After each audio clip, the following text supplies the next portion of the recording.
Just in case any of you don't know, Mount Rushmore is a massive sculpture carved into the back of the mountain known as Mount Rushmore. Mount Rushmore memorializes 4 of the most important people to walk the earth: George Washington, Thomas Jefferson, Theodore Roosevelt, and Abraham Lincoln. Now why does this matter? Mount Rushmore symbolizes the most important people in America's history.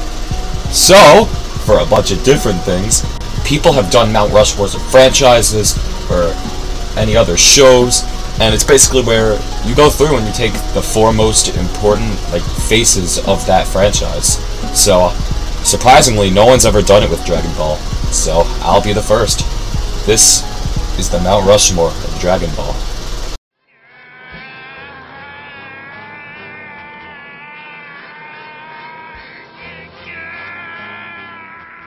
Alright, let's get the obvious one out of the way first. We all saw Goku coming on this, but he is the face of Dragon Ball. He's been there since the beginning.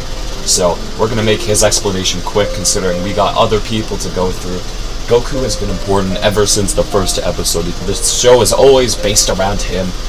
It's impossible to have him not be on the Mount Rushmore of Dragon Ball. He has done everything when it comes to saving the world against the Saiyans, stopping Frieza on Namek, helping against Cell, going up against Majin Buu, fighting against the God of Destruction, taking a rabbit to the moon. He's done it all!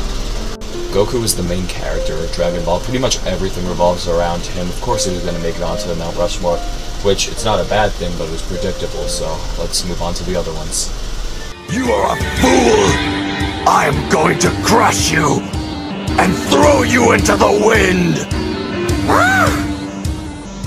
Okay, I know we're still at the obvious ones, and I apologize for that, but come on, Vegeta had to be on it too.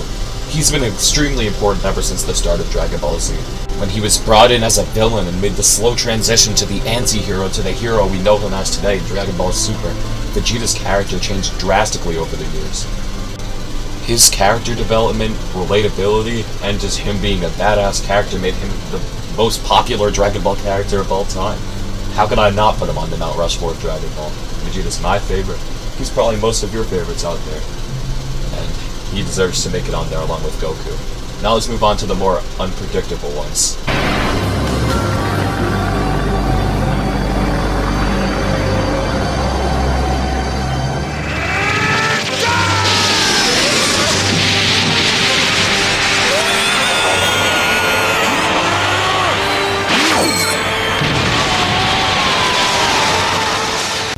This may be controversial, but I ruled out Gohan, because while yes, he is important, he hasn't always stayed important, and there's been a lot of times where he's felt pretty much useless, and he hasn't done, that many big things. He's had his few, with Cell, but and with Super Buu, but there hasn't been, as many. Someone who's maintained it and done big things and feels like a more important overall in terms of quantity is Piccolo. I bet no one expected it, but think about it. Ever since Dragon Ball, he's been an important character, and just like Vegeta, he made the transition from villain to anti-hero to full-on hero. He's done so much and has always felt relevant in the series, whether going up against Goku in the tournament, helping with the Saiyans in the Saiyan Saga, helping with Frieza, going up against Android 17 or Cell, or helping with Buu, helping Gotenks in the Hyperbolic Time Chamber. He's stayed relevant. Even to Super, with his showing against Frost in the Tournament of Power, he's not as relevant as he once was, but he's still important. He just is a huge character in the Dragon Ball world, fusing with Kami and Nail. He's just done so much. He deserves to be on the Mount Rushmore of Dragon Ball. Piccolo sacrifices himself to save a kid. How ironic. Mr. Piccolo! Go on. You're the only one I've been able to call a friend. I want to thank you. It's been a pleasure.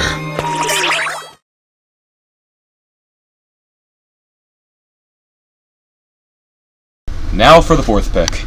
We could have went with someone like Frieza, Trunks, Goten, Tien, or anyone like that. Even Bulma would have been a pretty solid pick.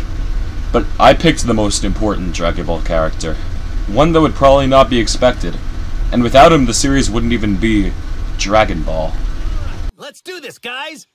Eternal Shenron! By your name, I summon you forth! Yeah, I picked Shenron, or Shenlong. Without Shenron, the concept of Dragon Ball wouldn't exist. You guys might think this is a prank or something, but nah. I think Shenron deserves to be on the Mount Rushmore of Dragon Ball. And sure, I could have chosen Kami for creating the Dragon Balls, but we find out about the Dragon Balls when a young teenage girl is hunting for them. She knows an old tale about 7 balls and a wish-granting dragon. Shenron is what prompts this 16-year-old girl to search for the Dragon Balls. Then, that causes her to meet Son Goku. And well, the rest is history. Without the Dragon Balls or Shenron as the tale that we know it, Bulma never would have met Goku, we wouldn't really have Dragon Balls, so I think that's what makes Shenron important enough to join Goku, Vegeta, and Piccolo on the Mount Rushmore of Dragon Ball. Your wish is granted.